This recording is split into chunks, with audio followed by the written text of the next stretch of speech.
Hi, welcome to Sustain Talks. Today I'm joined by Megan Eddings, founder and CEO of Accel Unite and Accel Lifestyle. When I first met Megan, I was blown away by her journey and enthusiasm for life and for business. I can't wait to get to share this story, how Megan's husband's stinky running shirt transformed her business into a sustainable one. Megan, welcome. I'm delighted to have you with me here today. Please introduce yourself further and tell everyone about your story and how it started and who you are. Thank you, Sam. Thank you. I know this is so exciting. I know when we first met recently, virtually, of course, because there's a pond, in between us. Immediately in the first 30 seconds, we just became friends, or so it's so cool. Just even meeting you, and thank you for having me here and sharing my story. Yeah, so I always laugh. I laugh. My husband doesn't laugh as much, but when I say my entrepreneurial journey started with his stinky workout clothes, specifically his t-shirt. And I could make this story 3 hours or 3 years, but I'll just make it succinct and we'll get into the fun stuff about sustainability. So yeah, Kyle's workout clothes stunk. We got married 7 years ago, and we all know that kind of musty, mildewy smell. If you buy a pair of socks and you can't get them ever smelling fresh again after wearing them, or you have a running shirt, that's that polyester kind of dry fit wicking material. And then it starts to smell and you're like, I know I showered today. I know I put on deodorant. So I have a background in chemistry and biochemistry from the University of Virginia here in the States. And I just kind of put my science hat back on and tried to figure out, why do our clothes smell?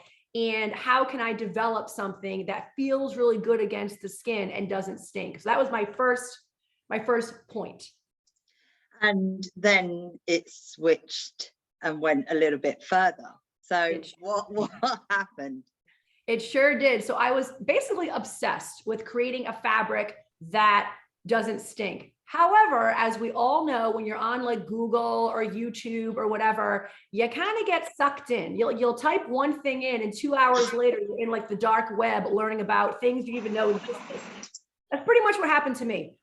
So back in 2017, when I was designing the fabric, I didn't have any entrepreneurial background, but just by your innate nature, I said, let me just Google and see what's out there today. What kind of fabric does the other companies use? And so when I was Googling, I couldn't help but basically get slapped in the face multiple times with articles on brands that we all know today that have gotten in trouble, or a spotlight has gone on them for using sweatshops. And I remember, I'm 41, so I was let's say 35 roughly at the time. And I love fashion. I was absolutely guilty of, when Forever 21 came out, going and buying as many clothes as possible because they were super cute, super cheap. And I thought, if it gets damaged after 2 nights of clubbing, then who cares?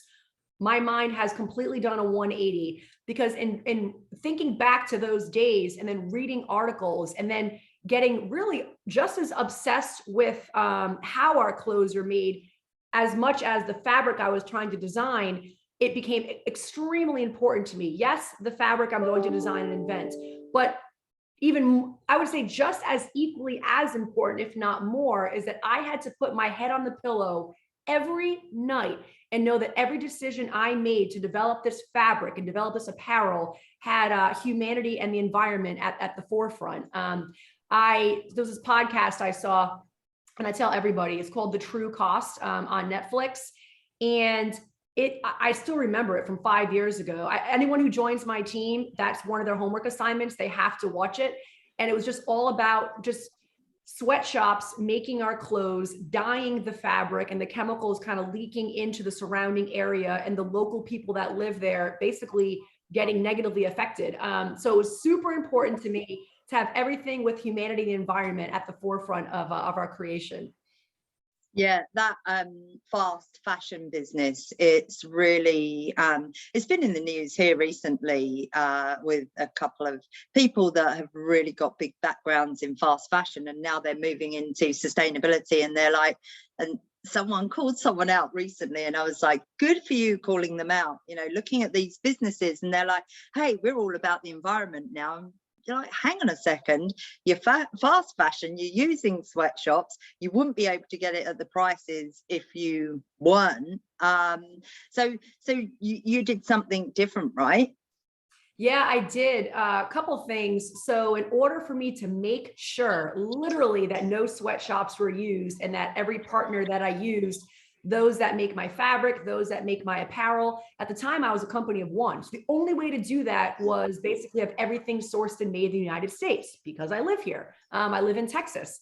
And so I basically hopped on airplanes and would fly around to different factories and meeting with not only the factory owners, but also get a tour of the floor, see the working conditions, talk to the people who are making our clothes. And what I also found out was just because something's made, to be very transparent, just because something's made in the United States does not mean it's not a sweatshop. So we unfortunately found some sweatshops here in the United States. And that was really eye-opening to me that just because something's made domestically here or whatever country you live in doesn't mean it's made and adhering to the fair labor laws. And also, I guess, where the materials come from, because just because it's there, the materials could come from the other side of the world. So you need to really look at the detail, go right the way through your supply chain. And I think you did that, didn't you? Oh yeah.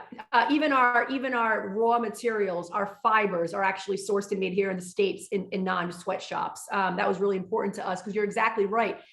And talking about, we're on the computer, on our phone, on the internet, all the time. And we're bombarded all the time with people, companies marketing bullet points. And now that I know enough to be dangerous, if I see a marketing bullet point on a company's website, let's just say around sustainability or marketing or reducing plastic, I'll go right to their website and try to find the details of what that means. And I actually get angered. I get angered because the marketing is brilliant. I mean, if I was not in the space that I'm in, when someone says they have a fully transparent supply chain, my brother, actually younger brother, just took a sustainability globalization class. And he was telling me of some companies that, fully transparent supply chain, no sweatshops, but they don't go back to the actual raw material. They go back just enough in their supply chain of where it probably is ethical and transparent. And they're happy to share the factories they use, but they don't go back to the raw material, how that raw material is like harvested or created. And so it's really important to us. If anyone has any questions, we share everything. Our fabric is made on the East Coast, our apparel is made on the West Coast, and all of our raw materials come from the East Coast. And we also use in our fabric Supima cotton, which is only grown here in the States. And I've actually personally visited Supima cotton farms and met with the farmers and the whole family just to kind of get to know even how the cotton is harvested. That's brilliant. And then in COVID, your journey took a really different direction, didn't it? It sure did. So we officially launched our Accel lifestyle, the apparel business, with the Prima fabric that I invented in 2019, August of 2019. So like a stone's throw before this thing called the pandemic. And so March of 2020 happened. And I had a consultant, a supply chain fashion consultant out of New Jersey, who's wonderful. And her sister was actually a nurse in New York City. And New York City got hit really hard, really quickly with COVID. And so she said, literally in March, she's like, Meg, my sister, she said the CDC came out the night before saying healthcare workers are running out of face masks. They can't find the N95s. They're using T-shirts, they're using bandanas. And so my consultant, Melissa, she said, Meg, turn your fabric into face masks. And we did basically within 24 hours. Before my entrepreneurial journey, I actually worked in hospitals for 14 years here in Texas. So I have had and have wonderful relationships with people from the hospital world. So within 6 hours, my husband and I had a sample mask made, a prototype where we just found, I still don't know why we had rope in the house. We don't have animals, we don't have kids, we don't have a yard. So I have no idea why there was skinny rope in the house to the day, but maybe that was God, I don't know. So we literally took like rope, staple gun, found a pattern online for a face mask, cut it out. I can sew just enough to be dangerous. And then we drove around in our Jeep, even though we shouldn't have been on the road, but we drove around in our Jeep and had my medical friends try on like certain masks, the samples that we made, and give advice. So we pivoted to face masks. Quickly, within a month, we got on contract with the US military because they were having problems sourcing masks. Yeah, we sold about 700,000 face masks, and on contract with the military still. Hospitals got our masks, and we donated thousands, probably 10,000 masks as well. So it was a beautiful experience to be able to actually create something quickly that could help during the pandemic. But also something I didn't even see coming was we were able to employ a bunch of local sewers here in Texas that probably wouldn't have had jobs. So it felt really beautiful to employ local sewers as well as my friends. I needed friends, to help cart around all the fabric, pick it up, pack the masks. So we actually packed all 700,000 face masks. We packed probably 500,000 out of my house.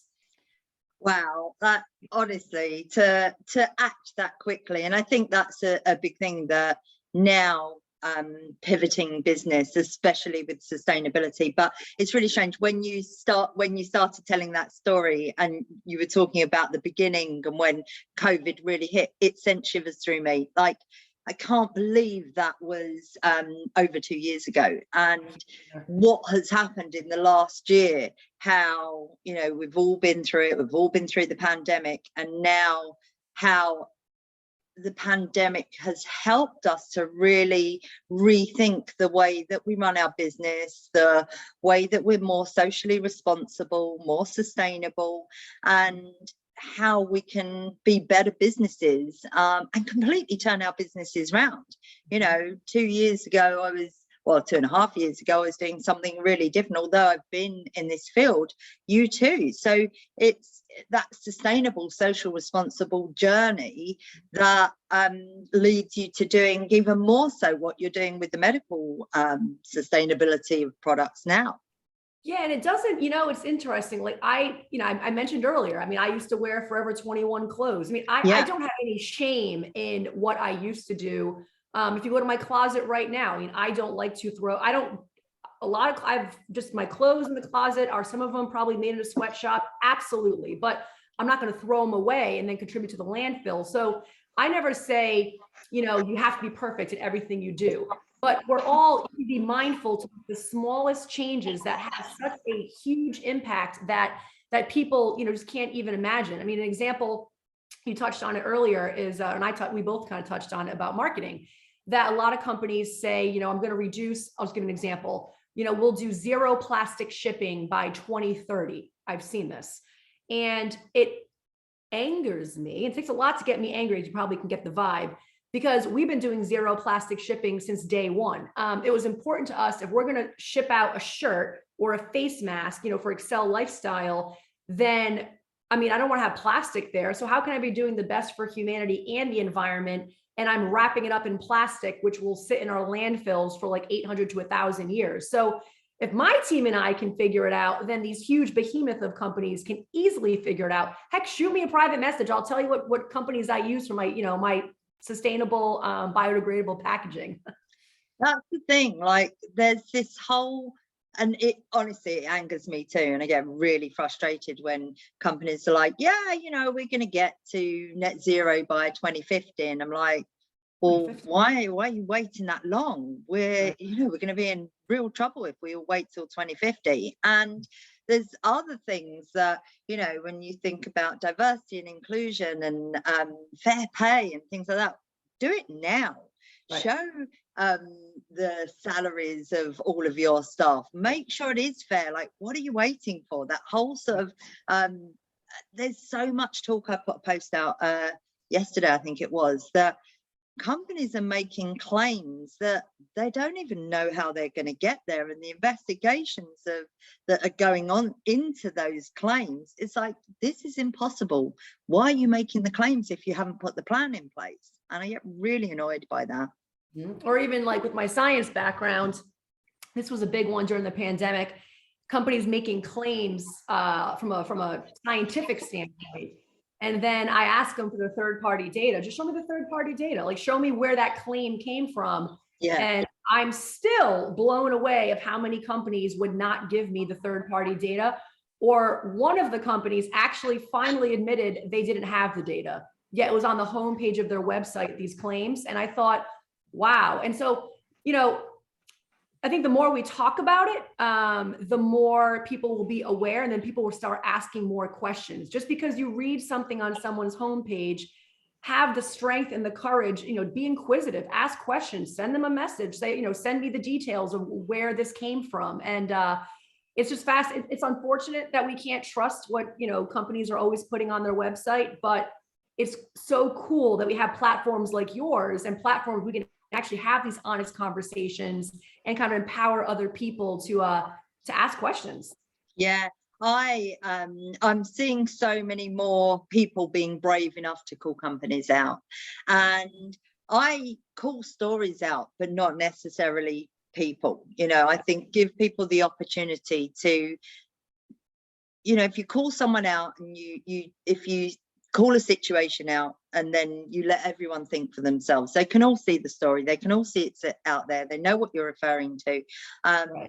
And you know, I'm a business owner, so I obviously can do that. A lot of people can't because they're working for companies, but I do think it's important to call out the greenwashers and, you know, make sure that you stand by your claims.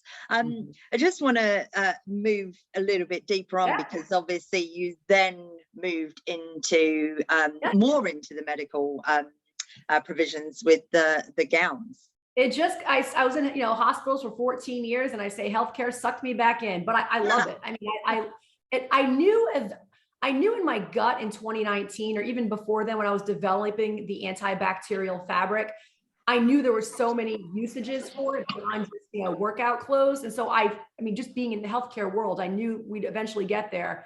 Never thought it would be that quickly. Never thought it would be because of the pandemic. So in August of 2020, a hospital system here in Texas reached out to me. They didn't know me, I didn't know them. And the gentleman said, well, they knew who I was. I was the mask lady in Texas. And they said, hey, you know, we need face masks. And I said, great, you know, how many? And by then our quality was much better. Our supply chain was getting better. So I'm like, sure, how many do you need? And he told me. And I tell you, to the day, I swear it was divine intervention, because something made me ask him the question, what else do you need? And we weren't offering anything else. I mean, I didn't have, like, you know, a jacket full of like knockoff watches. I mean, like we didn't have anything besides face masks. And so something made me ask the question, and it wasn't a video call. It was one of those calls, like, you know, I have like the 1995 headset that with the big cords and all that. So he's like, actually, we need isolation gowns. And I can tell you where I was standing in my house. So I run over to my desk, which is now my kitchen table, and I type in, like, what the heck's an isolation gown? And so I'm kind of asking him some questions, qualifying questions, as I'm Googling what's an isolation gown. And basically I'm like, oh, okay, it's the plastic gown that a healthcare worker puts on. It goes up to their neck, basically down to their mid calf. And they said they were running out of these disposable single-use plastic gowns. And the challenge is and was that they're sourced from Asia. Like 98% of all single-use disposable gowns come from Asia. And as we all know, just supply chain issues of coming out of that, you know, area of the world, they were fearful, because if they're running out of gowns, they're running out of protection for their healthcare workers and everybody around them. So basically the guy said, he's like, yeah, isolation gowns. I'm like, great. And I said, let me see what I can do. And so he said, well, just make sure they're reusable, not disposable. And so I said, okay, so there's such thing as a reusable gown. Didn't know that. So I get off the phone. I call a buddy of mine in North Carolina, because I knew that his company pivoted to making gowns for FEMA. And so I called him and I said, yo, Chase, I'm like, you got a 50-50 shot to get this answer right. The gowns you're making for FEMA, reusable or disposable? He said, reusable. I'm like, whoa, I'm like, send me 5 overnight right now. So literally he sends 5 gowns overnight. And I'm like, oh, so my team and I are like, you know, trying them on. I'm like, well, this is what it feels like. It's like a lightweight polyester, feels good. I send it to the hospital, and, you know, it's funny. I was acting like I was this huge conglomerate of a company. Comes to find out, I mean, everything's on Google. Like they knew I was being scrappy, but they loved it. So I sent them the gowns. Make a long story short, they said to me, we're going to trial your gowns and 2 of your competitors' reusable gowns in 4 of our largest hospitals. So send us more gowns. I'm like, okay. I'm like, yo, Chase, send me 20 more gowns. So they send the gowns. We ship them up to the hospital. And to the day, 2 weeks later, it was a 2-week trial. They tried our gowns and the 2 competitors' gowns. And to the day, I have no idea why we won. It's kind of like the sales in me background. It's like when they say you got the order, you just zip your mouth, you don't say anything else. Like, I still have no idea why our gowns won. So they're like, your gowns I'd say won. it was you. Maybe. I mean, I'm good at the jokes. I have no idea. I mean, maybe it's the scrappiness they liked, even though at the time I was trying to project that I was like this huge, whatever. But anyway, that's the fun in it. And so they then said, their infection control team specifically, we loved this gown, but it was so cool because it was their first time using a reusable gown. So them looking at it was almost like a child looking at something for the first time, that they looked at it in a very simple and meaningful way. And they said, Meg, they're like, we love the reusable gown, but why are there ties behind the neck? So the standard style of reusable gowns everywhere, you put the gown on in front, you tie it behind your neck in a bow, and then you secure it kind of towards the back, etc. Well, the problem with that is the whole purpose of these gowns is to cover your clothes and any kind of liquids or microorganisms don't get on you. So if you have sleeves on and you're around a patient that may be contaminated, and then you go to remove your gown, you're now putting your potentially contaminated sleeves up by your face, trying to find the knot. So not only are you putting your arms by your face, it also takes a little bit of time to try to find that bow, that knot, etc. And so they said, Meg, could you design a new style of reusable gown? One that's better for infection control and, lessening cross-contamination. Well, because my team and I, again, got scrappy and gangster, and we did our fitness apparel, we learned a lot about pattern making just during that process and be involved in the whole process. So I was like, yeah, no problem. So we worked with the hospital for about 8 months to design a new style of reusable isolation gown. And it's now patent pending in 153 countries. And we just officially launched the gown in October of 2021. It took, like anything in the entrepreneurial journey, much longer than expected, but we love it. And so yeah, now isolation gowns, sustainable, reusable. It can be washed in the same commercial laundry system the hospital's already using with the scrubs, the sheets, the linens, and it's tested up to 100 washes. And I just sent my lab an email yesterday, thinking about our call today. I'm like, well, if it passes 100 washes, can it pass 150 washes? We're now going to start doing even more tests to try to see if it passes even higher amounts of washes. Oh, fantastic. And that, I mean, that's going to be life-changing for sustainability, especially, when you think of the number of how many gowns are used each year. Girl, the hospital system that reached out to me were using 12 to 15,000 single-use plastic gowns every day. Oh my God. And that was during that's about 2,000 pounds of plastic they're throwing away per day. Wow. And so when it's not the pandemic, they use about 9,000 to 10,000 gowns. So it's not like it drastically changes. But for example, I believe it's a million disposable gowns equals about roughly 130,000 pounds of plastic. And, as you and I know, plastic sits in landfills for 800 to 1,000 years. And in the United States, I can't speak for the world, but in the United States, only 9% of plastic is actually recycled. The rest of it goes to landfills. That's crazy. Absolutely crazy. Well, I hope that we can find a way to work together to get the gowns over here into the UK as sustainable as we can. Honestly, you inspire me so much. I love the way you've pivoted your business. I love the work, like all of the things you're just like, oh, we could do that. Oh, we could do this. And it's the way that myself and my business partner work all the time. But you inspire me. Who inspires you? Oh my gosh. Do you know, I don't know if anyone has ever asked me that question before. Isn't that funny? Quite frankly, the first 2 people that come to mind are my mother and my mother-in-law. Because even though as an entrepreneur, I work all the time, and there are many people that I follow on social media that I've never met before that inspire me. But my personality, my perseverance, my positivity definitely comes from my mom. She, didn't go to college. You don't know this. She didn't go to college. She's the oldest of 11 children. Grew up with not a lot of material things, but with a lot of love. So my positivity, which has served me very well in my life, definitely comes from my mom. And then my mother-in-law, she basically reinvented herself at like late 50s, left Illinois, moved to Florida, which it's like a 20-hour drive, became a real estate agent, and literally gets like top 1, top 2 awards all the time for real estate. And I'm just so proud of her because, she's obviously, she's over the age of 60 and she's still killing it. And she doesn't let age define who she is. So I would say from a personal standpoint, definitely my mom and my mother-in-law. And then as far as a cheerleader, I wouldn't be doing this without my husband. He is, no, he's not part of my LLCs, if you will, but he's an entrepreneur as well. So we thrive in this world and we love, I guess, the byproduct of inspiring other people. Even though we love creating and building, what we really love is sharing our story in the hopes of inspiring and motivating people just to be happier or do things or break through that one step of fear to take the next step. And then to also let them know, you don't have to make a huge change to make a huge change. It can be the smallest change to make a huge change.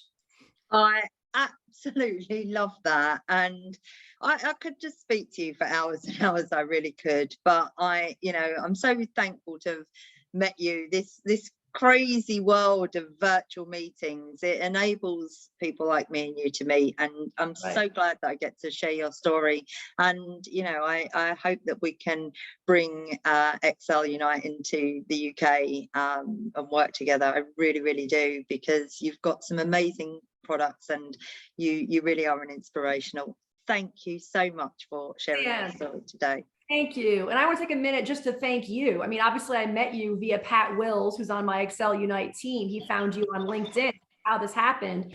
And just thank you for everything you're doing for kind of getting the word out there, giving people a platform to actually share how to be more sustainable and just how important it is, to preserve this earth that we have now for ourselves and our future generations. So thank you for giving us all the platform to share our story. So thank you. It is my pleasure, and I hope to speak to you very soon. Have a good day. Thank you. You too, Sam. Bye.